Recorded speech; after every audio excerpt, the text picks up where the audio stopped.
তো দিনটা ছিল রবিবার। মনের মানুষের সাথে কাটানো একচিলতে সময়ের একটু অংশ ভাবলাম তোমাদের সাথেও শেয়ার করি, কারণ তোমরাও আমার ভালো বন্ধু। তোমাদের সাথে আমার যদি মুহূর্তগুলো শেয়ার না করি তাহলে কেমন যেন একটা লাগে। তো বেরিয়ে পড়েছিলাম এক রবিবারের বৃষ্টি ভেজা বিকেলে বরবাবুর সাথে একটা রেনি ডেটে। তো খুবই সুন্দর একটা জায়গা ছিল, সাথে ছিল কোল্ড কফি, আরও ছিল পিৎজা। তো জায়গাটা ছিল খুবই সুন্দর। তোমাদের কারা এই জায়গাটাতে এসেছো, যারা ধানবাদে থাকো তারা অবশ্যই এসে হবে।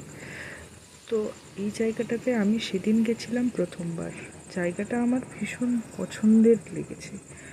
তো আমার এই ছোট্ট মিনি ব্লগটা তোমাদের কেমন লাগলো অবশ্যই জানিও। আর এই রকম ভিডিও দেখতে আমাকে ফলো করতে ভুলো না কিন্তু। Bye bye, good night.